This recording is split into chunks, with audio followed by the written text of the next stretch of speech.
Live from the Business Radio X studio inside Renaissance Bank, the bank that specializes in understanding you. It's time for North Fulton Business Radio. And hello again, folks. Welcome to another edition of North Fulton Business Radio. I'm John Ray, and I am not back in our studio inside Renaissance Bank, but we hope to be back someday soon. But in the meantime, folks, Renaissance is open for business, and they're open to particularly businesses that want a more personal experience than what they're accustomed to with their big mega bank. So if that's what you're looking for, go to renaissancebank.com, find one of the local offices that's in and around not just the Georgia area, but around the South, over 200 ready to serve you.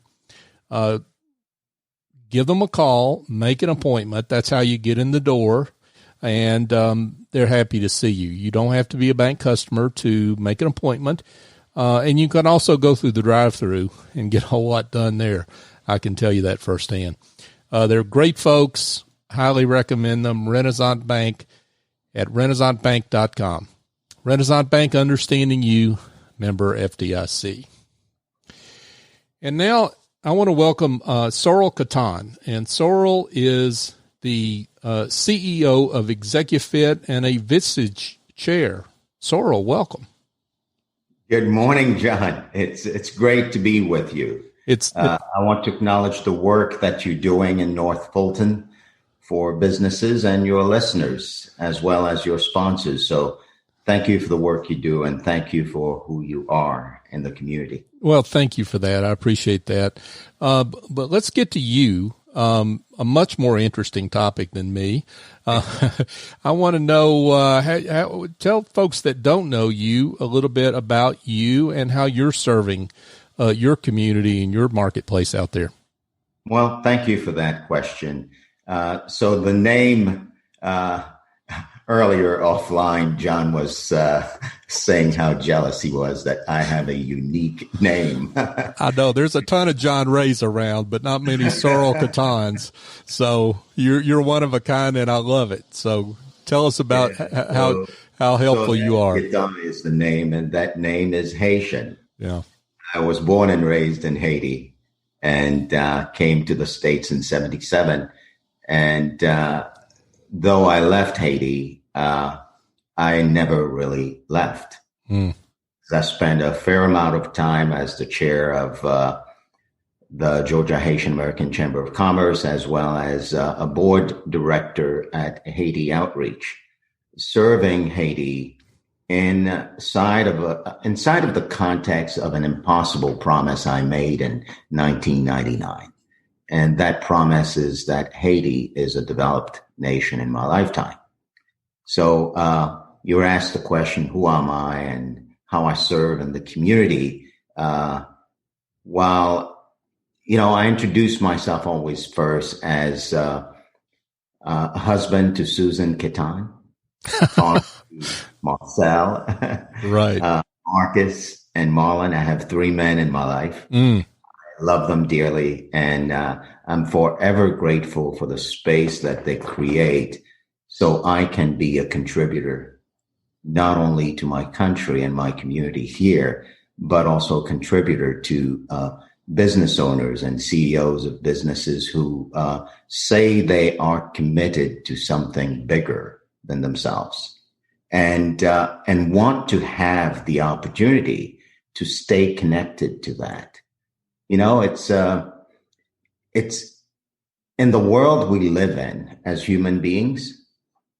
It's not uncommon for me or you or many others to get sucked into the achievement of a specific goal, big or small. And then before you know it, you're just another person achieving big goals, and you're completely disconnected to anything that really matters to you. So one of the ways I assist in business as the CEO of exeQfit and a Vistage Chair is I say to my clients, who are my friends and my partners, in continuing to cause the expansion of the impossible promise that I make for Haiti, I see that impossible promise also being a promise that I make to the community at large, that the very people who are the employees, the very people who are the vendors or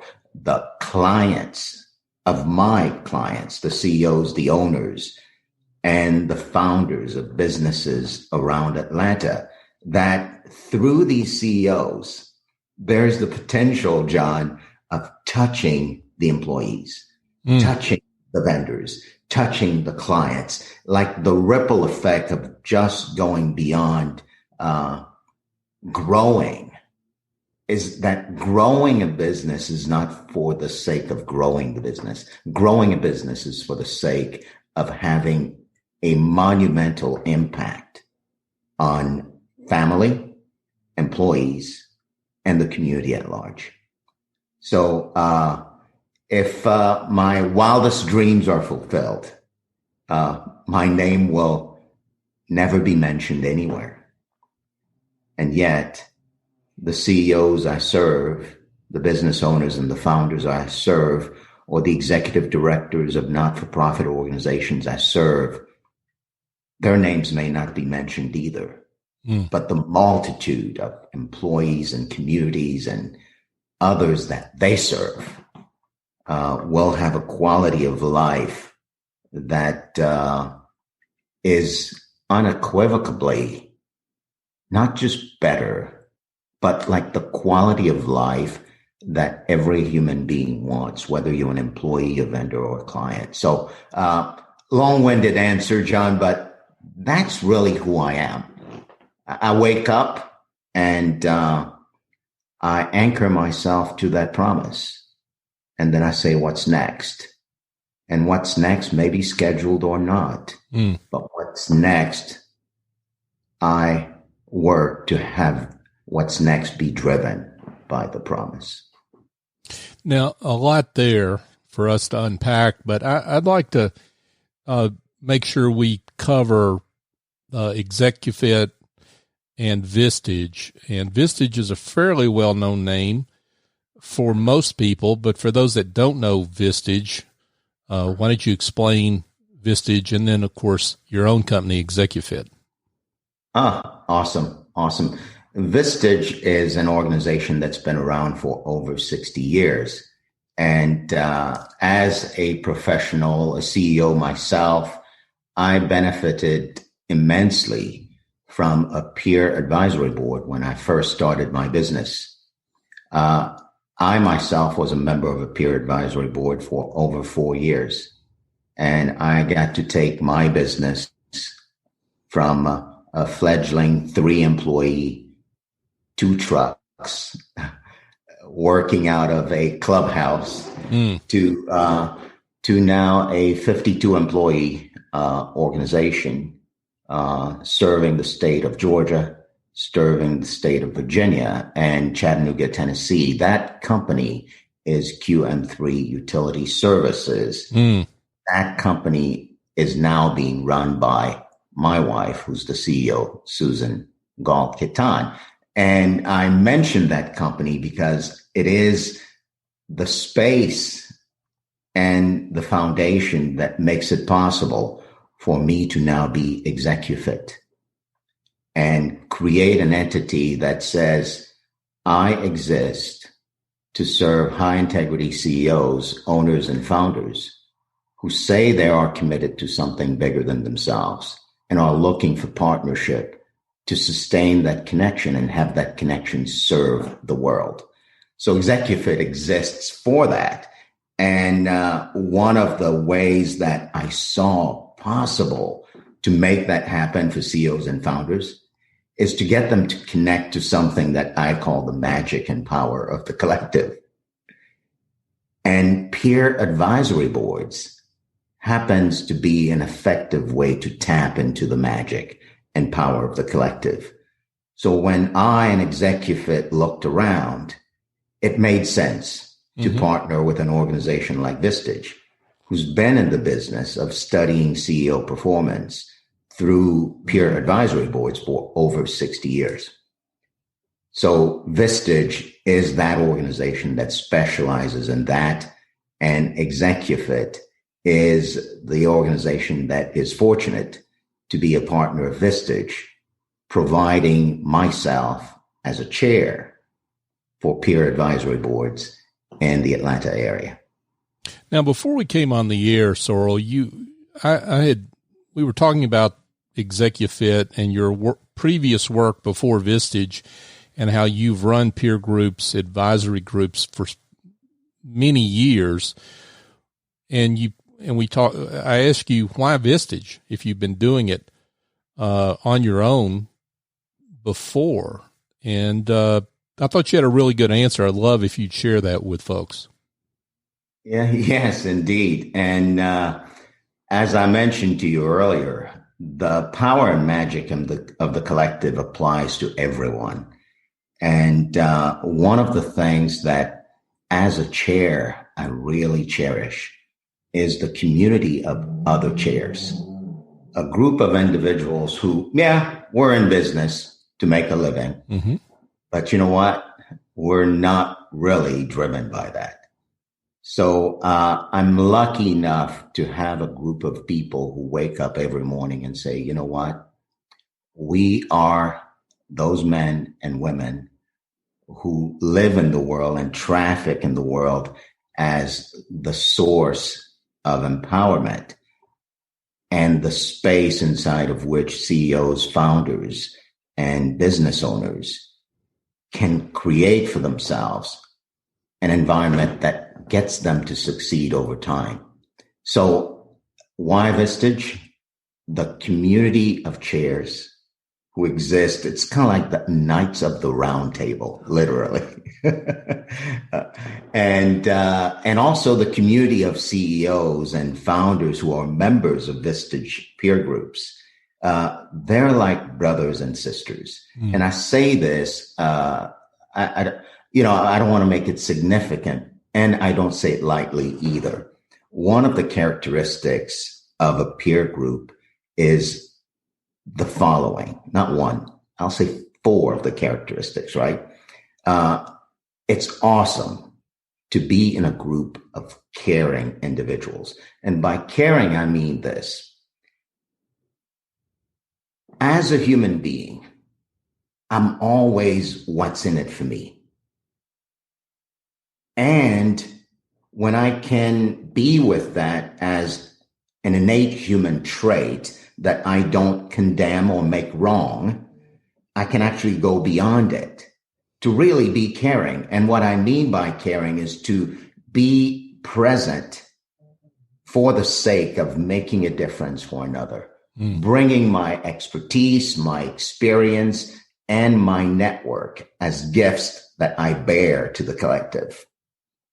And in that sense, I do tell prospective members of my peer advisory boards, if you can come to our space and be caring and be there to be a contribution to others, guess what?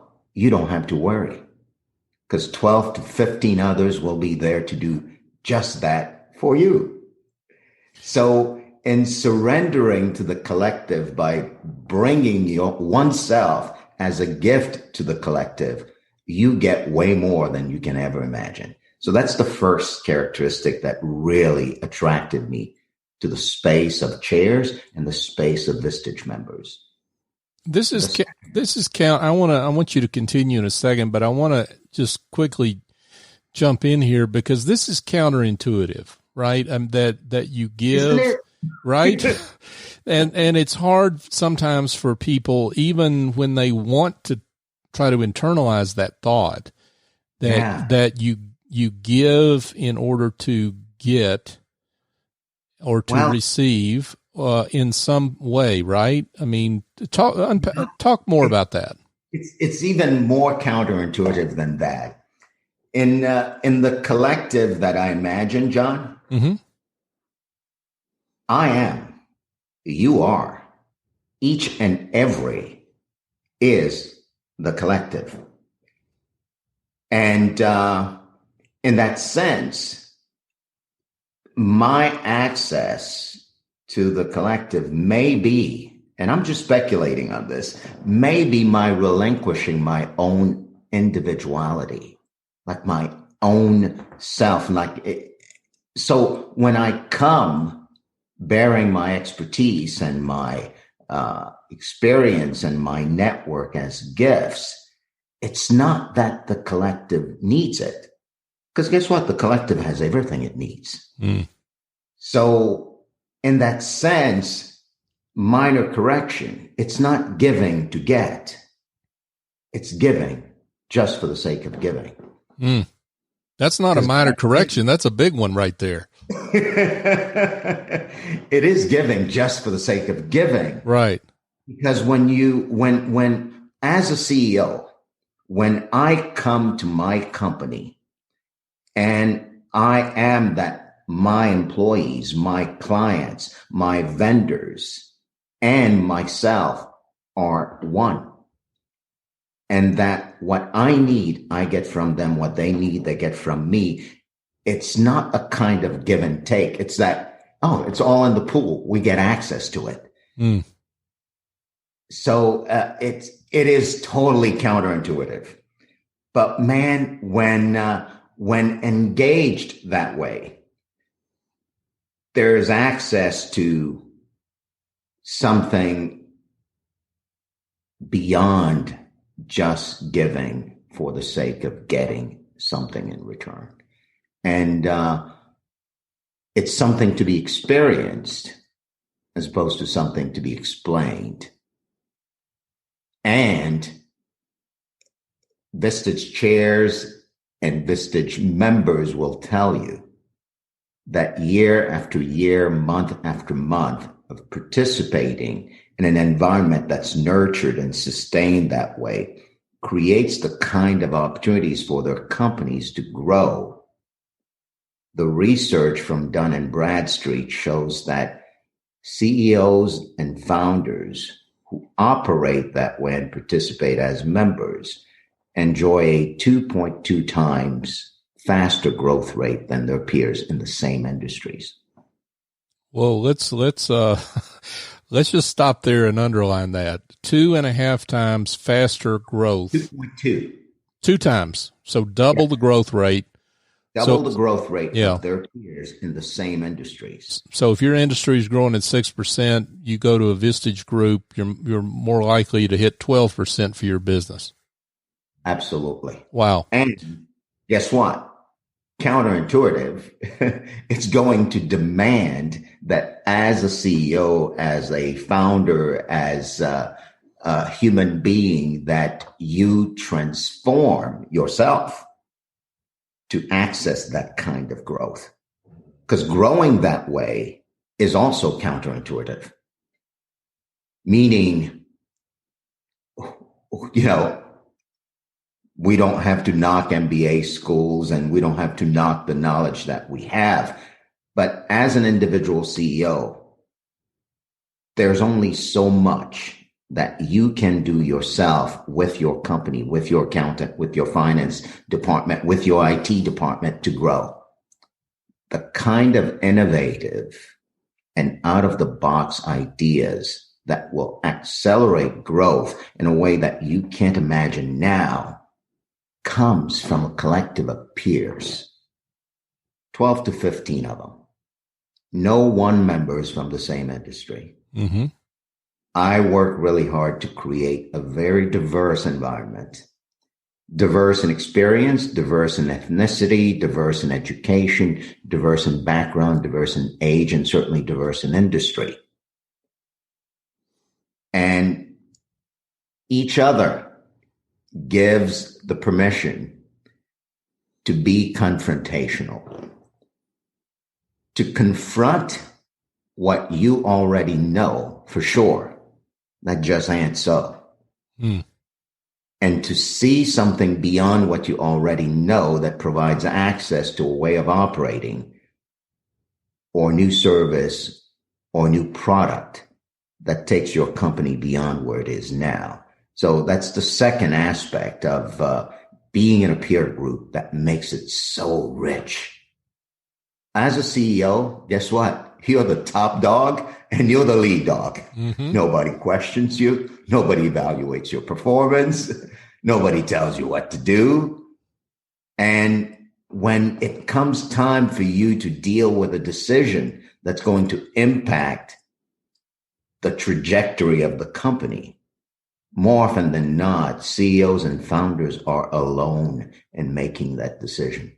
And if they could get advice or input or feedback from an internal source, it's very unlikely that that kind of feedback would be unbiased.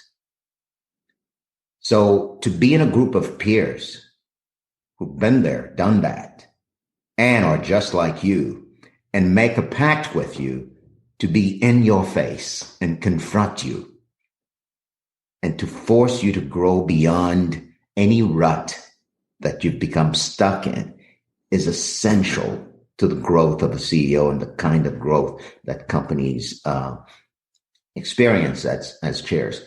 And then there are two more characteristics.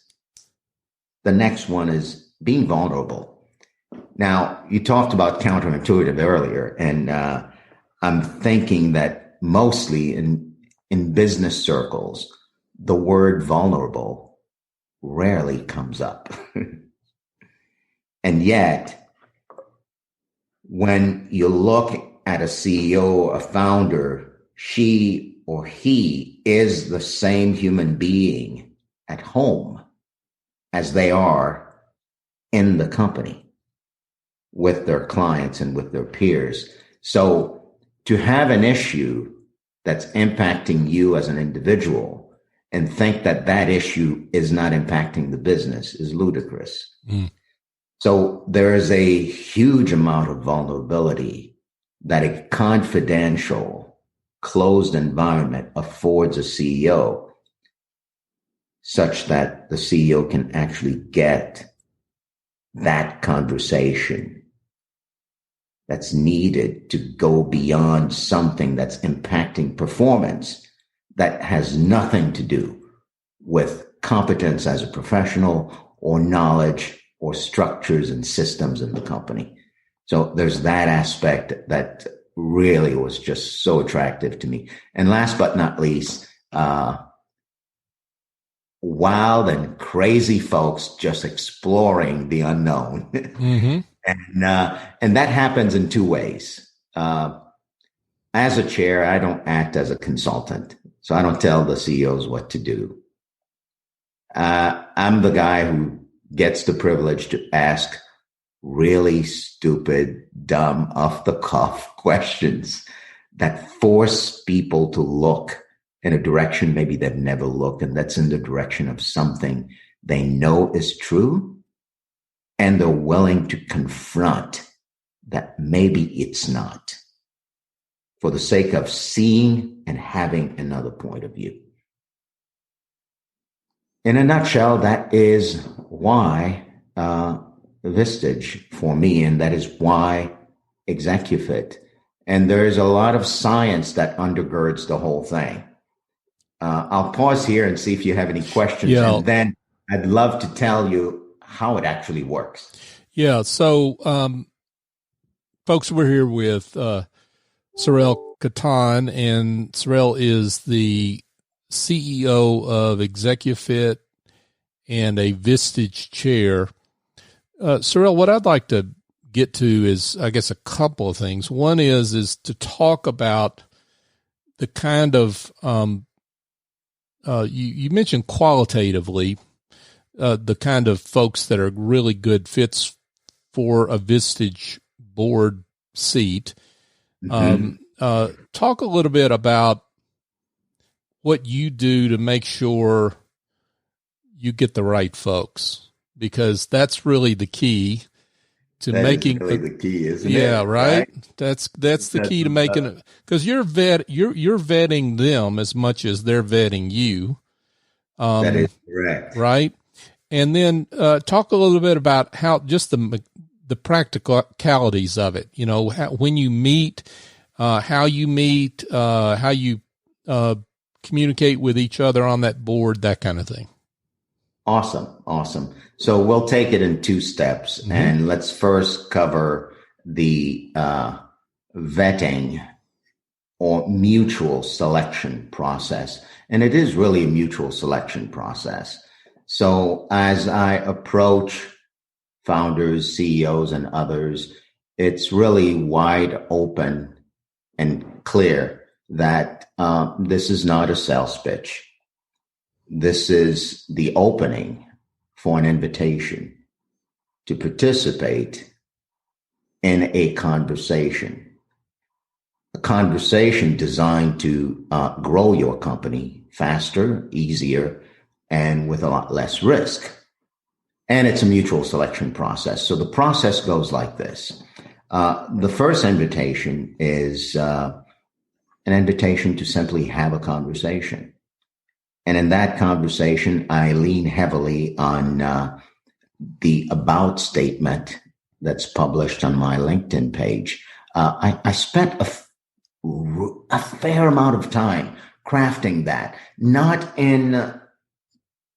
with the aim of making it perfect, but with the aim of really striving to communicate to CEOs and founders who I am. Because I'm a firm believer that if you read that and you have a conversation with me and you get a sense for who I am, the first mutual selection criterion is, if we're going to spend a whole day a month together, plus 2 hours one-to-one, well, you better like or be able to put up with this, who I am, because you're going to get a whole lot of it. So that's the first stage of the mutual selection process. So during that first meeting, I'll share myself, learn a whole bunch more about the business of the CEO or founder. And if at that point there's a mutual interest, we'll continue and go to the next stage. And at none of these stages, this is a 4-stage process. At none of these stages am I asking the CEO to join, or is the CEO even permitted to join? There's no such thing. So the second phase is something we call an information exchange. It's a confidential process where the CEO will answer a number of questions. I'll answer a number of questions. And in the end, we end up in a space where both are able to assess the return on the investment. And if at that stage there still is interest, the CEO is invited to experience a Vistage meeting. That way, the CEO gets to meet the other peer members, gets to experience the whole process, which I'll cover in a little bit to give you the practicalities of it. And if there still is interest after that, then we go to what we call a selection interview. And it's not a selection interview where I'm selecting you. It's a selection interview where we're selecting each other. The mutual selection process is still ongoing. So it is that space where the real return on investment is tested with real numbers based on the key issues facing the CEO in that moment. And if at that point there still is interest and I deem it a fit, I'll extend an invitation. And that invitation is a real invitation, meaning it's open to be declined or accepted. If the invitation is accepted, then it's the kind of pact that we create, and at that point, the CEO chooses to become a member of my peer advisory board. Awesome. Now, as we come near the end of our time together, let's talk about how that works on an ongoing basis. I mean, once you have this invitation, you accept it, you come on your board. What happens after that? On an ongoing basis, this is how the game's played. And the game is on the court. I refer to it as the game because it's on the court. We meet with a group of 12 to 16 CEOs once a month for an entire day. Now, that's critical. Mostly CEOs are busy and they go, oh my God, I can't take an entire day. Well, guess what?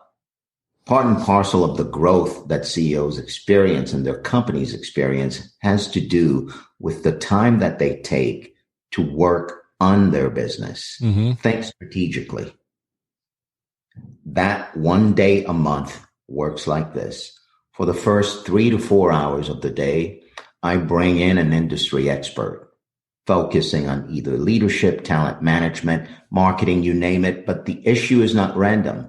It's germane to what the group needs based on their individual plans and where they may be stuck and are looking for innovative and new information to inject into the business. When that workshop ends, we close the doors and it's just us, myself and the CEOs. And we create, based on a proprietary approach that we bring to the table, the space where issues that they're dealing with bubble up. We select 4 to 5 issues to process. And the whole process creates the space where tapping into the magic and power of the collective is made possible. Each CEO gets to ask clarification questions. Each CEO gets to make recommendations. And the CEO whose issue is being processed walks away with an action plan, but not alone. Right. He or she walks away with 12 to 15 others, including myself, as accountability partners. And that happens month after month after month with the opportunity to now take action, learn, take action, learn, and grow. And once a month, each CEO also meets with me on a monthly basis for 2 hours. I act as their trusted advisor and coach and mentor, the person who asks those questions that cause you to look in a place you've never looked.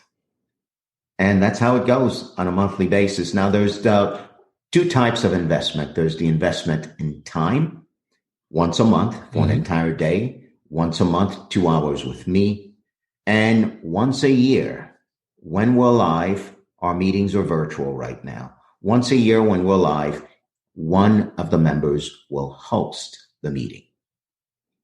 On top of that investment, there's also the financial investment. There is a enrollment fee and a monthly membership dues. Those are the practicalities of it, and that's the way it works. Good words here from Saurel Quettan, and he's a Vistage Chair and has his own firm, exeQfit.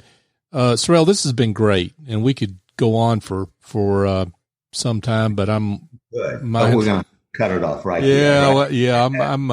I'm mindful of. I want to get to the important question because I'm sure there's some folks that have heard this that may be interested in being in touch. So let's get to the really important question: how they can do that. So why don't you provide that for them? Well, it's real easy.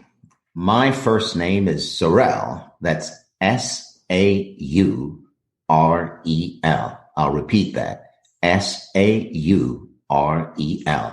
If you take my name and you text my name to the number 21,000, you'll receive a link. When you click on that link, you'll get everything. My website, my social media handles, a way to call me, my email address, and most importantly, the opportunity to click on a button and schedule 30 minutes with me so we may have a conversation. So text my first name, Saurel, Saurel, to the number 21,000. Saurel Quettan, folks. Saurel, it's been a pleasure having you. It's been a pleasure being here, John.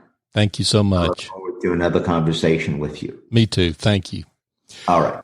Folks, just a quick reminder before we wrap up here that we have a good friend over at Office Angels, SE Escobedo, who can help you with all your administrative tasks, bookkeeping, marketing services, because she's got a whole team of angels that she goes and selects the best one for you based on your problem. So be in touch with her. You can go to officeangels.us, and you can also give her a call at 770-442-9246. Explain your problem, and she can help you out. And as I said, I use her, and she's terrific. Also, before we wrap up here, we have a North Fulton Business Radio is the search term for any of the major podcast apps. And I said any of them because we're on all of them, folks. So you can find us there, Apple, Spotify, Google, whatever you use. And you can find this show and others. So we'd love if you'd subscribe. And we love if you give us a great review, because those reviews help folks find the show, and that helps folks like Saurel and others that have been on the show. So that would be great. And also connect with us on social media, North Fulton BRX on LinkedIn, Facebook, and Twitter. So for my guest, Saurel Quettan, I'm John Ray. Join us next time here on North Fulton Business Radio.